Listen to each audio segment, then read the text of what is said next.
It is.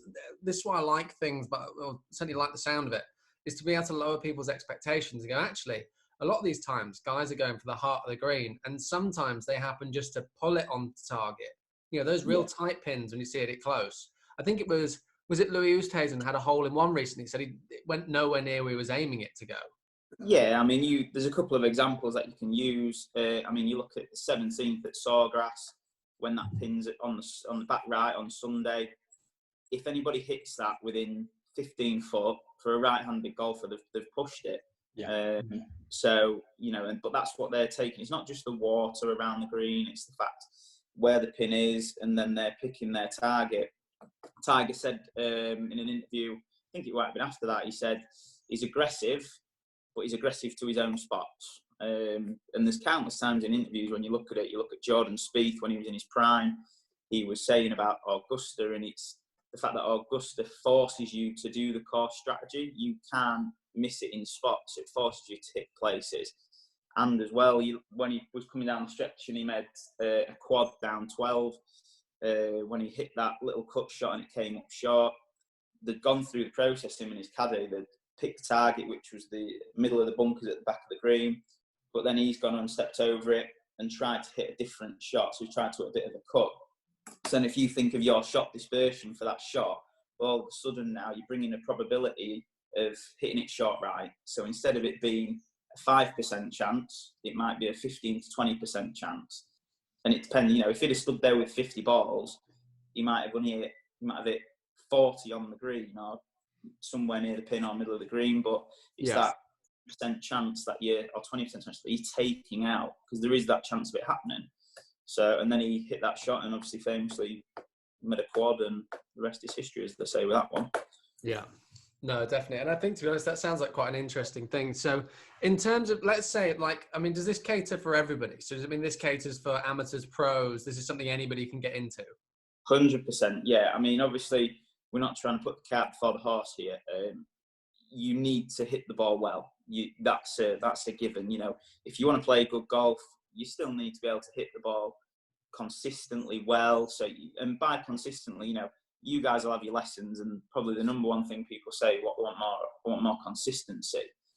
I spend my time saying, well, what is consistency and what's good enough for the level of golf that you want to play? And then you give them the chance to do this decade system. And it fits in, because then their bad shots aren't going to be as bad. They'll be in better spots where the probability of them getting down from that spot to then getting in the hole is less. So it works for everybody. But I'm not trying to say you don't need technical coaching, because you do at times, but this would make a massive difference to anybody. Perfect. No, that's great.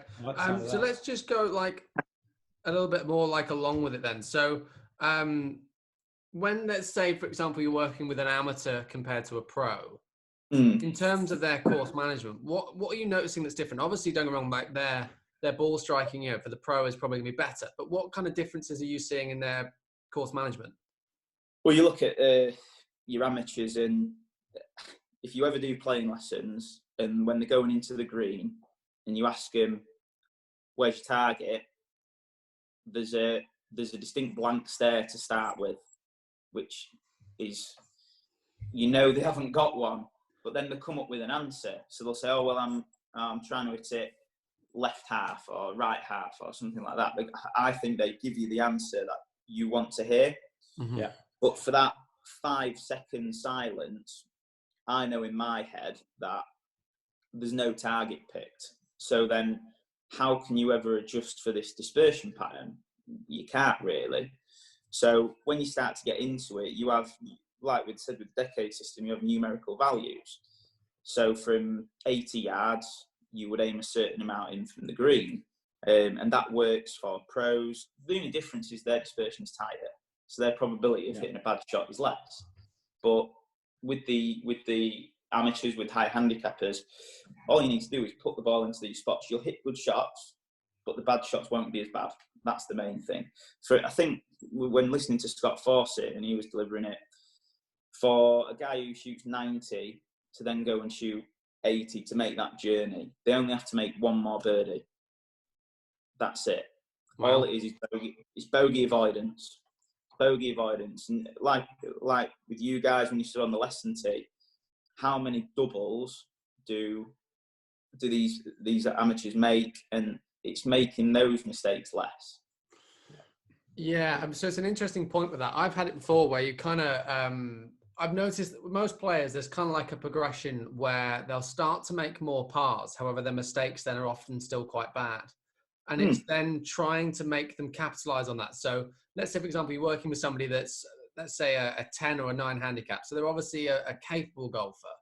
To then get them down to the 5 and the 4s, it's more often than not, the 9 handicap golfer doesn't make 9 bogeys around. They tend to make a couple of triples and then a few single bogeys. It's normally nothing major.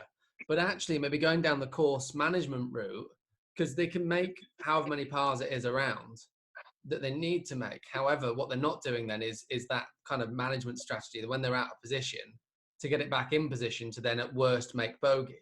You know, I think there was an interesting example of this. I think it's Bryson DeChambeau was playing, I think it was last week. He was defending his title. Decade user.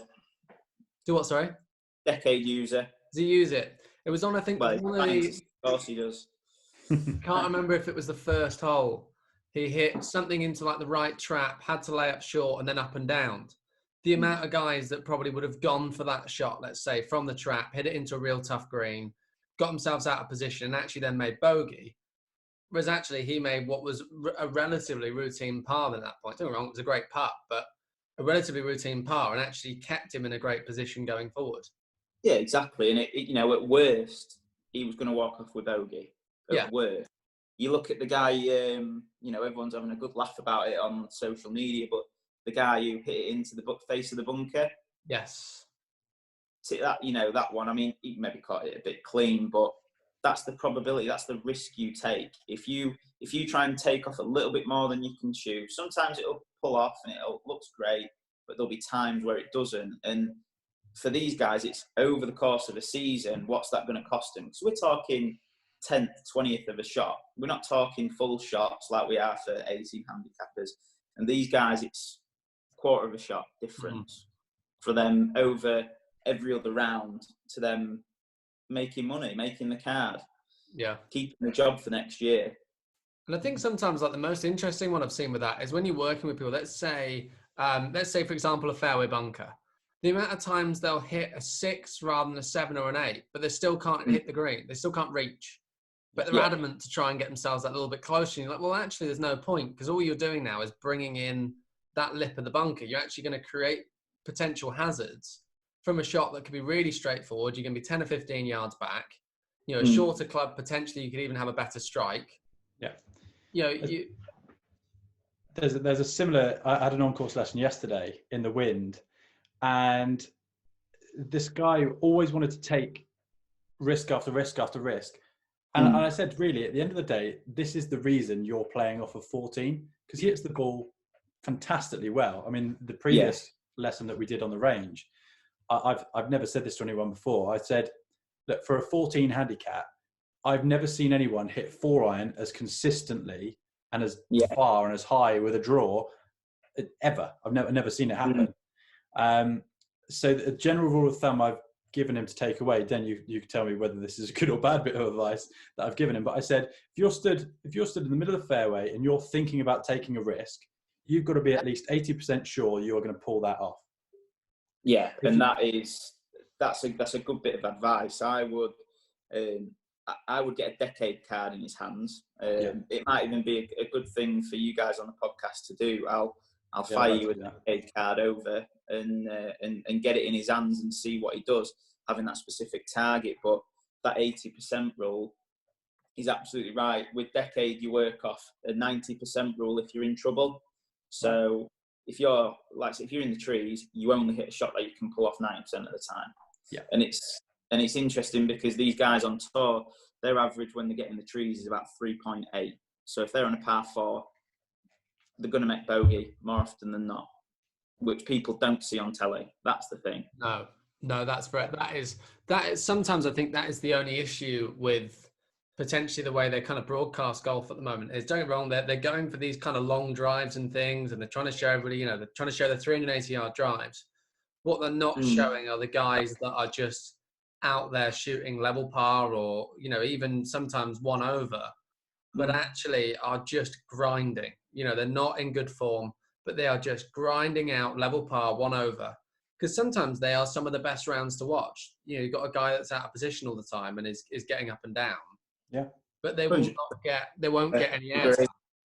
Well, but that's what sells, you know, what sells. Long drives, because that sells more drivers for the companies, and birdies sell. Yeah. You know, that's why I love watching the US Open, because it's one of the hardest tests. And when you've got the Open as well, when they're struggling, when level par's doing really well, I love watching that. I love watching them struggle. I love watching them grind it out. You know, like you said, the best rounds I've had, the most enjoyable rounds I've had have been the ones where you've shot level or one over, but you've not got your game at all that day.